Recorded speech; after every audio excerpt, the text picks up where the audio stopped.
Hai Gorgeous, welcome to my place. Terima kasih sudah mengklik video ini. Nggak pakai lama, watch.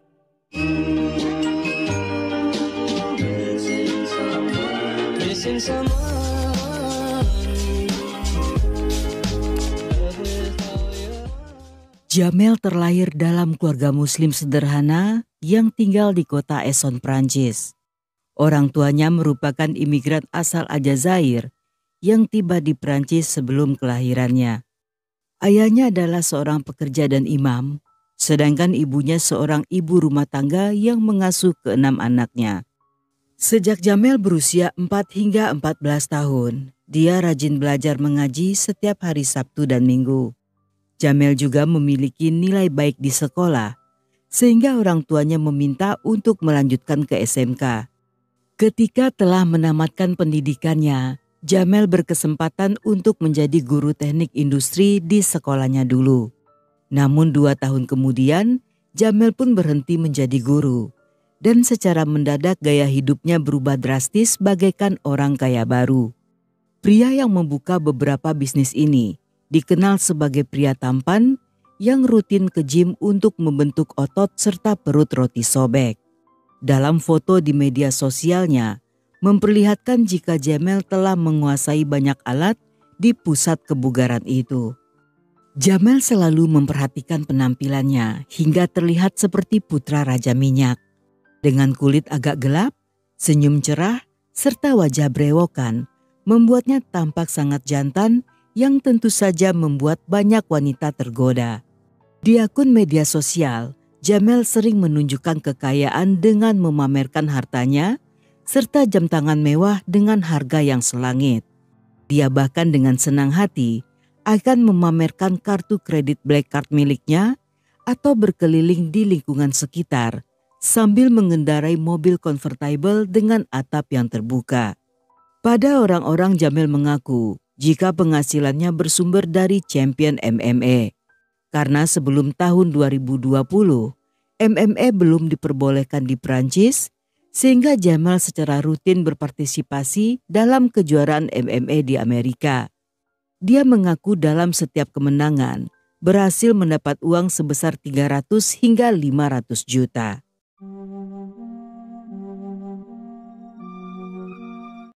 Pada Oktober 2009, ketika Jamel sedang berada di sebuah taman hiburan, dia bertemu seorang wanita bernama Julie yang sedang bersama kedua anaknya. Saat itu mereka berkenalan dan seketika Julie jatuh cinta pada pandangan pertama karena pesona Jamel yang sangat luar biasa. Pada awalnya Julie malu untuk mendekati pria itu karena selain seorang janda, dia juga berasal dari keluarga yang sederhana. Namun kekhawatirannya tidak beralasan karena berjalan seiringnya waktu, Jamel menunjukkan sikap sebagai pria gentleman. Jamel menunjukkan kasih sayangnya tidak hanya kepada Julie, tetapi juga kepada dua anaknya. Dia sering membelikan mereka makanan dan apa saja yang mereka mau. Bahkan Jamel tidak segan-segan mengirim hadiah seperti parfum mahal yang ditujukan untuk Julie dan putrinya. Yang hal ini membuat wanita itu sangat senang bagaikan hidup di alam mimpi.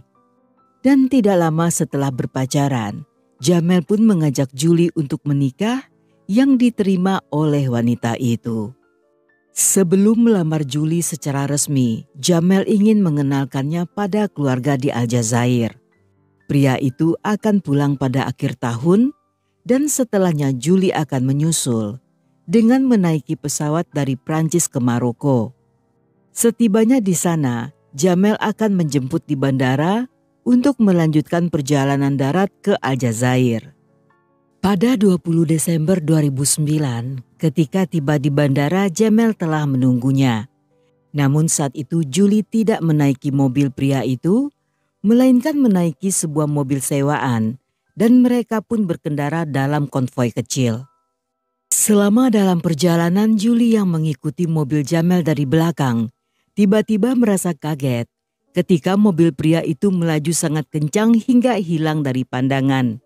Dan tidak lama setelahnya, sebuah mobil menabrak Julie dari belakang yang membuat mobilnya hilang kendali hingga Julie mengerem mobil yang membuatnya keluar dari jalur. Sebelum Julie sempat berpikir apa yang terjadi, dia dikagetkan ketika dua orang pria masuk ke dalam mobil sambil menyerangnya. Salah seorang pria memegang kepala wanita itu yang kemudian menghantamkannya ke setir mobil. Sedangkan pria lainnya memukul perut Julie beberapa kali yang membuatnya tidak sadarkan diri. Dan kedua pria itu yang mengira Julie telah tewas segera melarikan diri dari sana. Beberapa waktu setelahnya, beberapa pengendara yang lewat melihat mobil Julie dan melaporkan hal ini pada polisi. Ketika tiba di lokasi, polisi yang menemukan Julie membawanya ke sebuah rumah sakit yang berada di Maroko. Julie mengalami luka yang sangat serius, termasuk patah tulang belakang serta luka-luka akibat benturan. Setelah dioperasi, walaupun wanita itu berhasil selamat, namun dia mengalami koma selama 2 hari. Setelah kondisi stabil, Julie dipulangkan ke Prancis, yang di sana dia kembali melakukan beberapa operasi lanjutan serta menjalani masa pemulihan selama 6 bulan ke depan.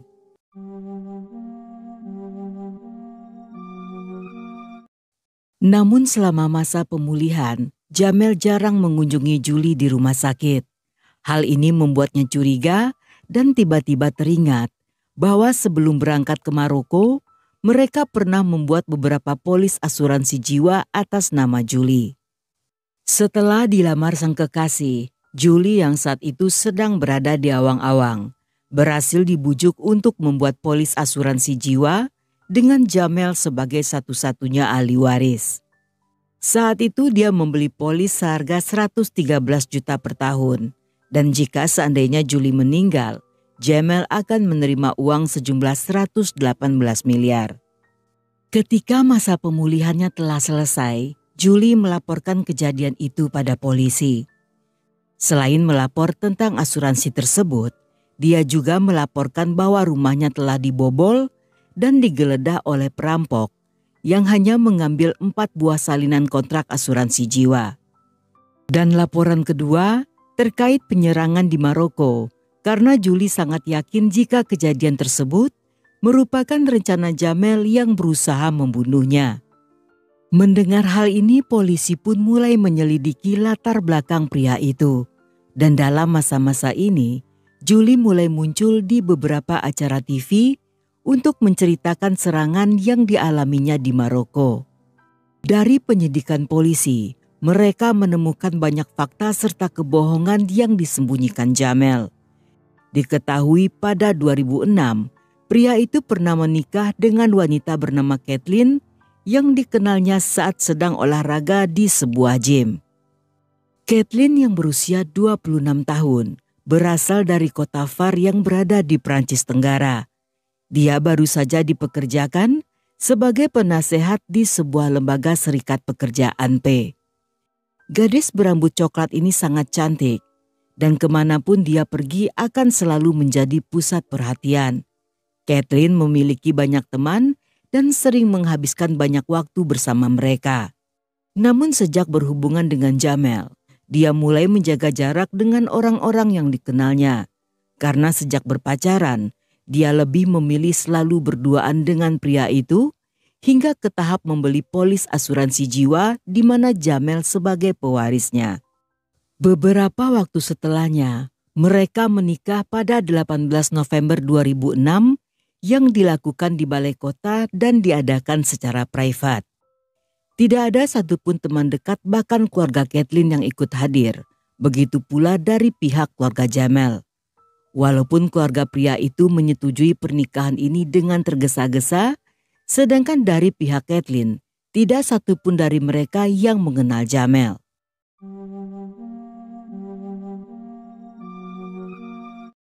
2 bulan setelah pernikahan, pada hari yang dingin dan hari mulai gelap, pasangan ini pergi bersepeda bersama-sama. Mereka berangkat sekitar jam 5.30 sore dengan berpakaian serba hitam dan tanpa memakai helm.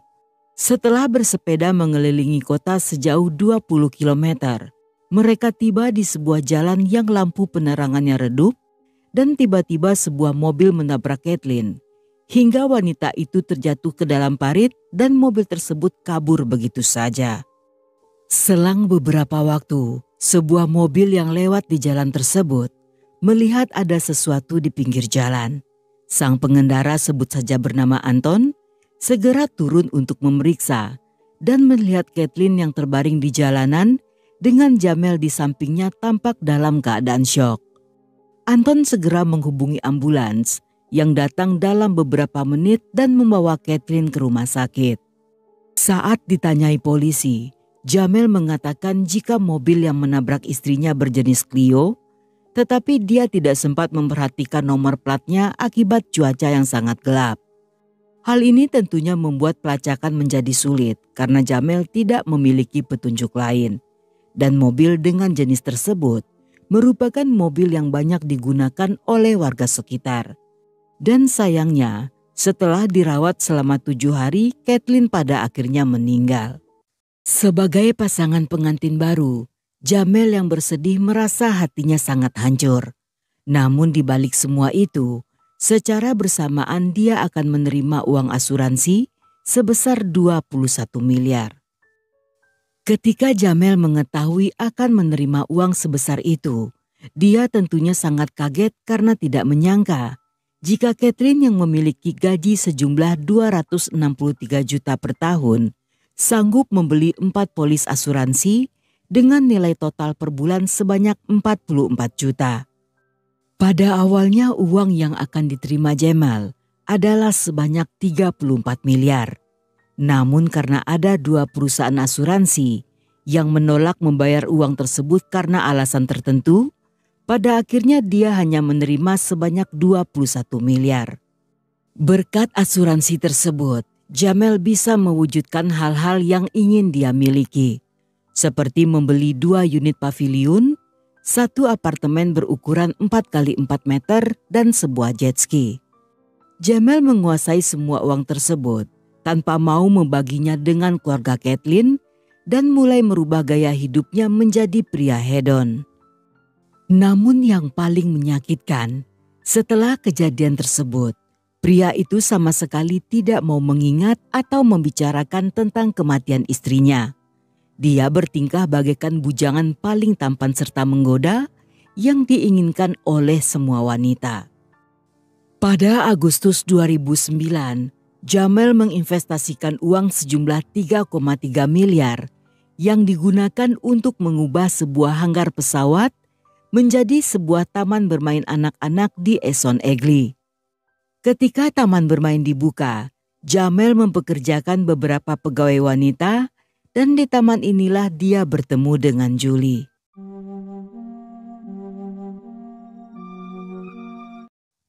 Julie yakin kecelakaan yang dialami Kathleen dilakukan atas perintah Jamel.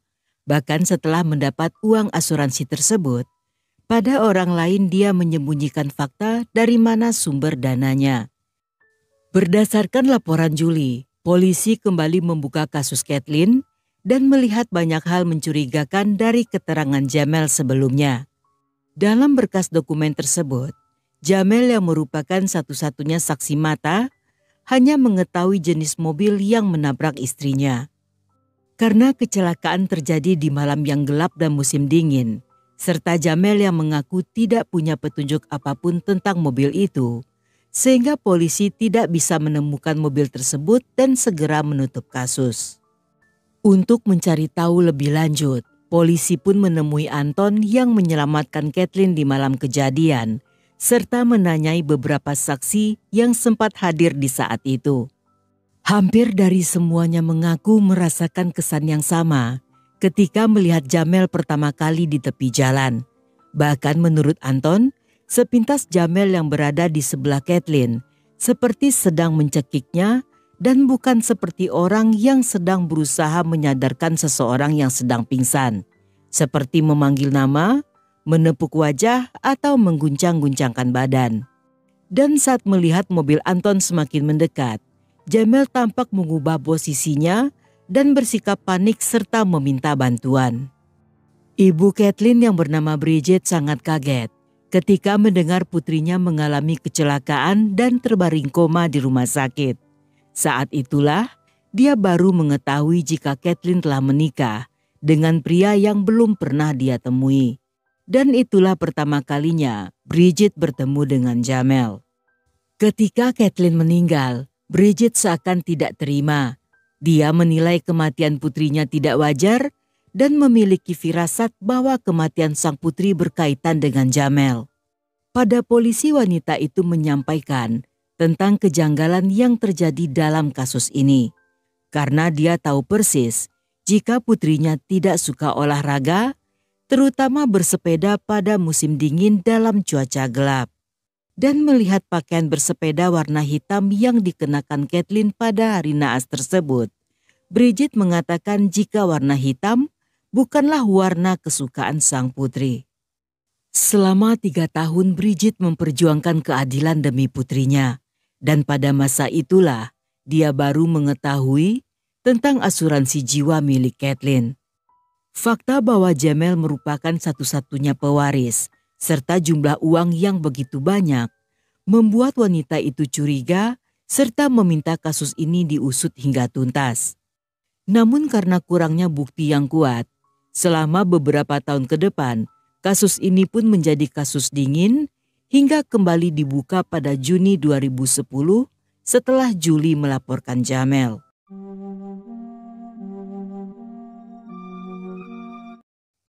Pada hari Selasa 3 Agustus 2010, pada akhirnya Jamel pun ditangkap.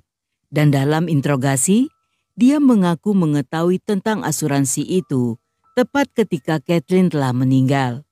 Namun pengakuannya tidak berhasil mengelabui polisi, karena dari kasus Kathleen dan Julie, mereka telah menemukan adanya kesamaan pola. Seiring berjalannya waktu, polisi menemukan bahwa selain kedua wanita itu, Jamel juga memiliki 3 wanita lain yang akan menjadi korban berikutnya. Ketiga wanita itu berhubungan dengan Jamel di saat dia sedang berpacaran dengan Julie.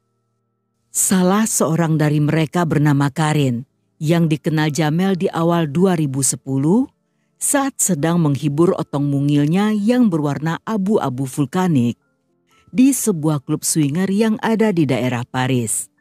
Klub swinger merupakan klub bagi para pemburu kenikmatan dunia yang dilakukan dengan cara berganti-ganti pasangan.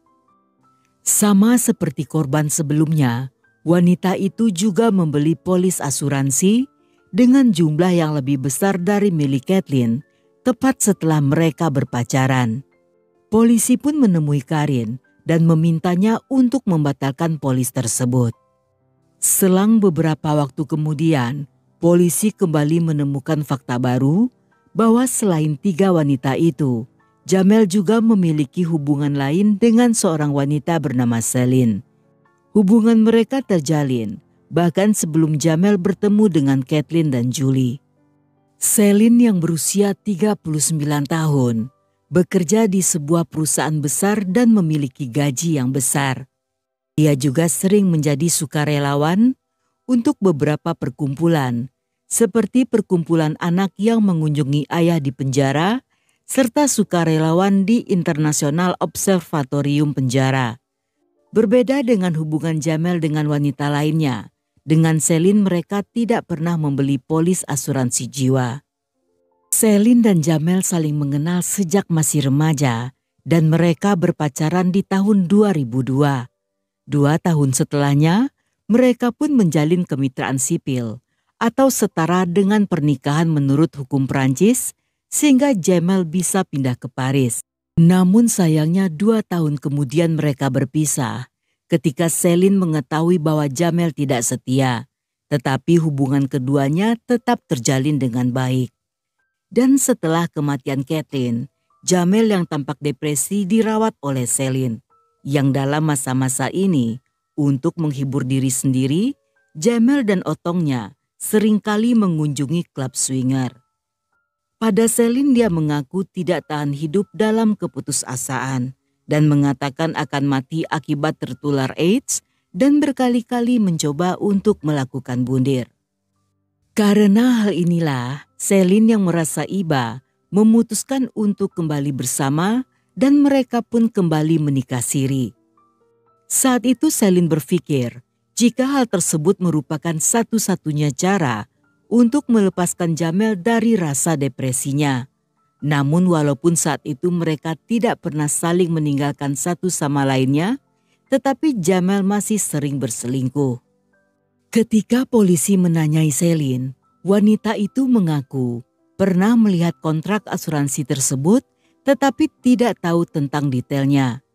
Dia justru sangat yakin bahwa Jamel tidak sepenuhnya bersalah dan mungkin saja sedang sial karena terseret dalam masalah itu. Setelah diselidiki oleh polisi, Selin terbukti tidak terlibat serta tidak mengetahui apapun tentang aktivitas Jamel. Dia hanyalah kekasih Jamel yang merupakan persinggahan terakhir bagi pria itu.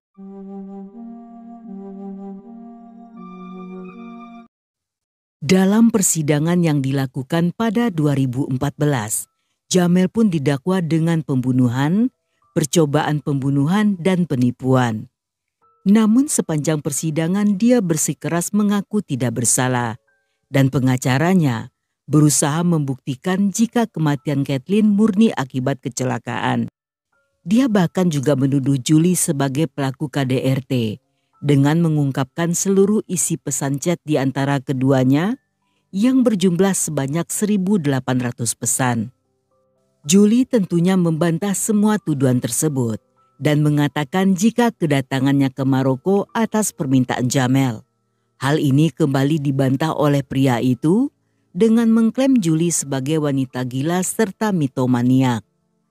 Menurut pria itu, saat di Maroko dia sedang bersama Selin sejak 18 Desember yang 2 hari setelahnya Julie datang menyusul. Alibi tersebut didukung oleh Selin yang mengatakan jika selama mereka berada di sana, Jamel selalu bersamanya. Sebelum Julie datang ke Maroko, Jamel telah memperingatkan bahwa dia mungkin tidak ada di sana. Namun wanita itu bersikeras untuk datang dan mengatakan jika yang dia butuhkan hanyalah hotel dan mobil sewaan. Dan sesampainya di sana, Jamel menjemputnya menggunakan mobil pribadi, sedangkan Julie memakai mobil sewaan. Dalam persidangan tersebut, Julie sendiri memberikan beberapa pernyataan yang berubah-ubah tentang kejadian yang menimpanya di Maroko.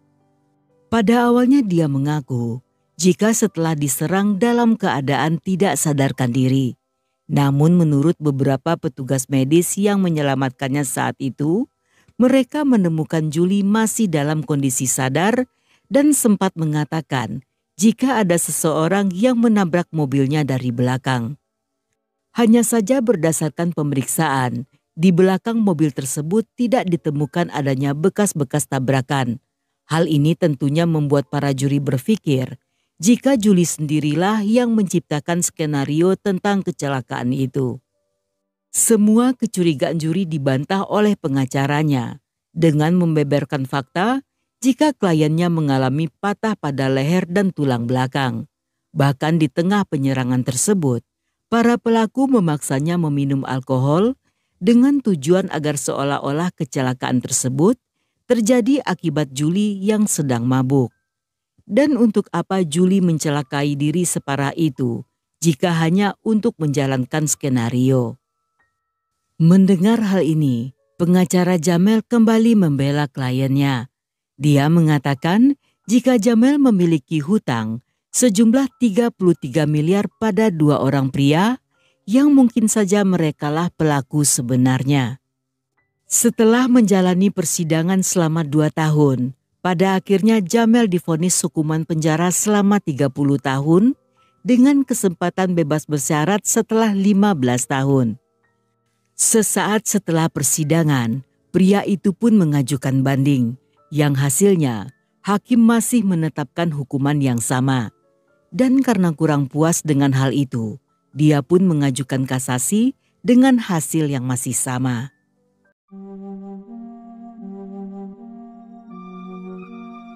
Salah seorang kerabatnya menggambarkan kepribadian Jamel sebagai orang yang sensitif, sedikit murah hati dan penuh perhatian. Walaupun dianggap sombong, tetapi dia sangat menghormati wanita dan sang kerabat sama sekali tidak pernah menyangka jika saat itu sedang menyaksikan persidangan Jamel atas kejahatan terhadap wanita. Di balik keterlibatannya dengan para wanita, polisi juga berhasil menemukan bukti jika Jamel telah berbohong dengan mengaku sebagai petarung MMA serta mendapat banyak uang dari pekerjaan tersebut. Semua hanyalah kedok untuk menutupi tentang uang asuransi yang membuatnya kaya mendadak. Ketika polisi menanyakan kepada Ultimate Fighting Champion yang merupakan organisasi yang mengatur pertarungan di Amerika, mereka mengaku tidak kenal dan tidak tahu siapa Jamel.